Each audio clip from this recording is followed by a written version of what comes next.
जय सनातन जय सद्धर्म।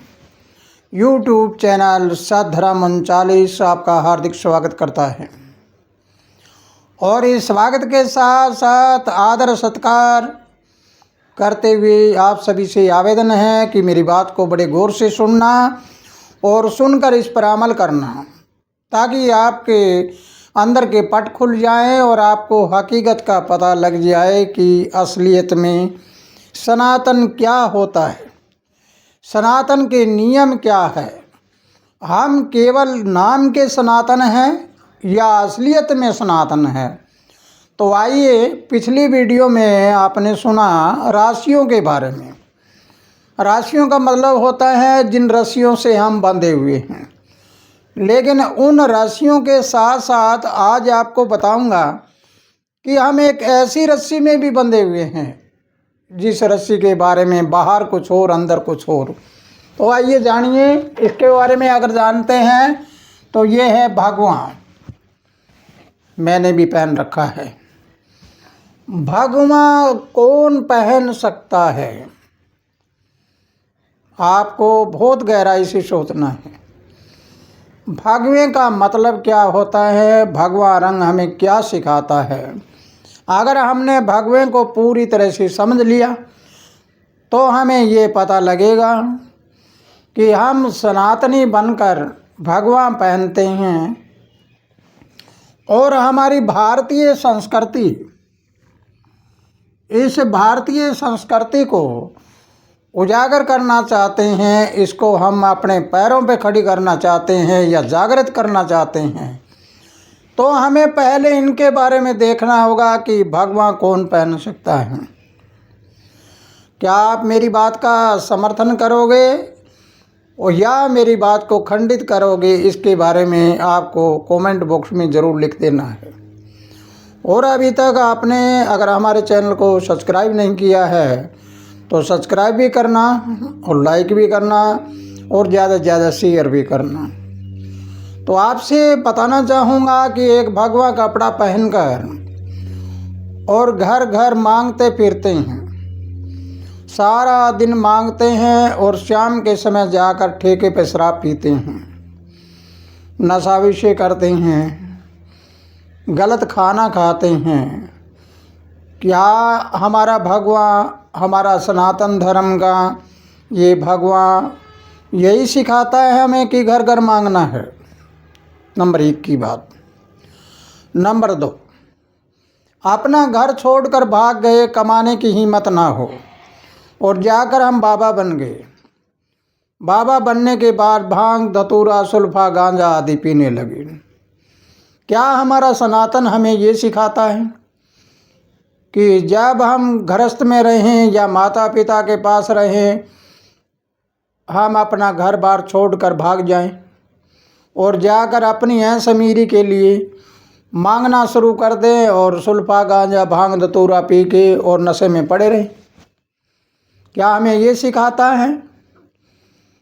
तीसरे नंबर पर, अगर हमने भगवा पहन लिया और भगवा पहन कर अच्छा नशा विषय करके और जो कोई हमारे सामने बोल जाए तो हम त्रिशूल रखें या चिमटा रखें और भद्दी भद्दी गालियां देने लग जाएं और उसको मारने के लिए लग जाएं, तो क्या हमारा भगवा, हमारा सनातन ये हमें यही शिक्षा देता है कि हमें ऐसा करना चाहिए? नंबर 4, हम भगवा पहनकर कभी शिव का रूप बना लिया, कभी हमने और किसी का रूप बना लिया, कभी बजरंग बली का बना लिया, कभी किसी संत महात्मा का रूप बना लिया। वो बनाकर हम सड़कों के ऊपर नाचते फिरते हैं और नशेड़ी बनकर लोगों को दिखाते हैं कि शिव भांग पी रहा है। ऐसे नशेड़ी बनाकर हम प्रदर्शित करते हैं लोगों के सामने। क्या हमें हमारा सनातन हिंदू धर्म हमें ये सिखाता है कि भगवा पहनकर तुम ऐसी ऐसी बातें करो? प्यारे सज्जन पुरुषों, बहुत गहराई में चला जाना है। अगर नशा विषय करते हैं और नशे की लत पड़ने के बाद अपने से कमा कर नशा पूरा ना होता हो तो वो भगवा पहनकर, भगवा एक छिपने की जगह है, इसमें छिपकर और ये नशेड़ी बनकर करते हैं, तो ये विनाशकारी है। ये विनाश किसका करता है? ये खुद का विनाश भी करता है और जो इनके पास रहते हैं उनका विनाश भी करता है, और साथ में समाज का भी विनाश होता है। ऐसे लोग समाज को क्या शिक्षा देंगे, समाज में क्या संदेश जाता है, और हम कितना ऊंचा अपनी गर्दन करके बोल सकते हैं कि हमारा सनातन, हमारा ये धर्म, ये नशेड़ी का धर्म थोड़ा होता है। नशे के लिए तो किसी ने कोई ये तो बताया नहीं कि किसी ने मान्यता दी हो।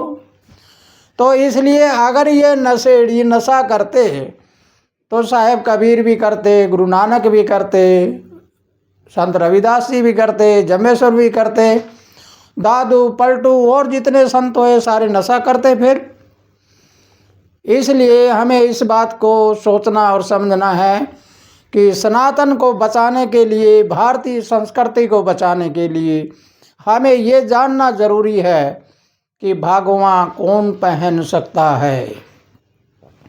अब आइए, ये तो था एक बनावटी भगवा पहनना, भगवे की आड़ में अपनी लत पूरी करना, अपनी मन की इच्छाओं को पूरी करना। आगे चलते हैं नशा मुक्त। भगवा पहनकर नशा मुक्त रहते हैं। नशा मुक्त रहते हैं, वो अविनाशी होता है, अविनाशकारी होता है। अविनाशकारी कैसे होते हैं?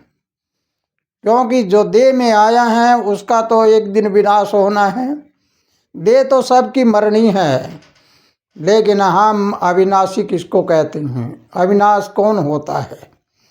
अविनाश का अगर जिक्र करते हैं तो भगवे की परिभाषा को समझो। भगवा पहनने वाले को भगवान कहा जाता है। और भगवान क्यों कहा जाता है? भगवान का मतलब क्या होता है? भय से भूमि, गय से गगन, वय से वायु, आ से अग्नि और नय से नीर। ये 5 तत्व होते हैं जिससे हमारे शरीर की रचना हुई। इन 5 तत्वों को अविनाशी कर दे। आप कहोगे अविनाशी कैसे हो सकते हैं?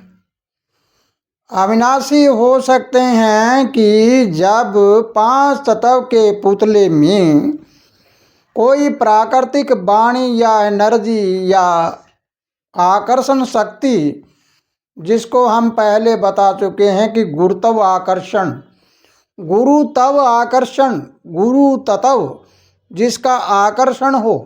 गुरु तत्व, गुरु का मतलब होता है ज्ञान, ज्ञान का आकर्षण, वो वर्ल्ड पावर का, विश्व शक्ति का आकर्षण। वो आकर्षण वाली कला उस शरीर में हो तो वो आकर्षण वाली ताकत होती है, उसका नाम तो हम कहते हैं परमात्मा, या हम ईश्वर कहते हैं, या हम ज्योति ईश्वर भी कहते हैं, या हम उसको प्रकाश भी कहते हैं। लेकिन जब वो किसी शरीर में प्रवेश होता है तो ये 5 तत्व अविनाशी हो जाते हैं। अविनाशी का मतलब है जब ये तत्व बिखर जाते हैं, बिखरने के बाद तत्व में तत्व समा जाते हैं, लेकिन वो चला जाता है। कौन? जो उस तत्वों वाले ढांचे में बैठा है शरीर में, लेकिन उसका नाम कभी नहीं जाता। जिसने नाम अमर कर लिया उसका नाम होता है अविनाशी। तो जो 5 तत्वों को अविनाशी कर दे, ऐसी ताकत वाले को हम भगवान कहते हैं। जैसे हम भगवान राम कहें, भगवान कृष्ण कहें, इस प्रकार भगवान आगे लगाते हैं।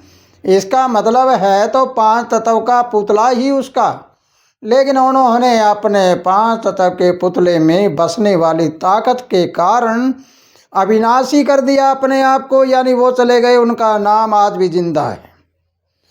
इस प्रकार भगवान वो पहन सकता है जो अपने पांचों तत्वों को अविनाशी कर ले और ऐसा कार्य करके जाए, समाज में ऐसा कार्य करके जाए कि दुनिया से वो चला जाए, उसका नाम ना जाए और उसका इतिहास है वो वर्णित हो जाए, उसका इतिहास छप जाए, उसके वर्णन किए हुए इतिहास को दुनिया पढ़कर ज्ञानी बन जाए, ज्ञान प्राप्त करे। तो प्यारे सज्जन पुरुषों, अगर ये बात समझ आई है आपको तो भगवान के बारे में बड़ा गौर से समझ लेना है और समझ के और इस पे ज्ञान करना है और विचार जरूर करना है कि मेरी बात में कितना का राज है, कितनी सच्चाई नज़र आती है। और सच्चाई नज़र नहीं आती है तो भी आप जरूर लिख देना कमेंट में। इसी के साथ खुशहाल रहो, आनंद करते रहो। जय सनातन, जय सत धर्म 39।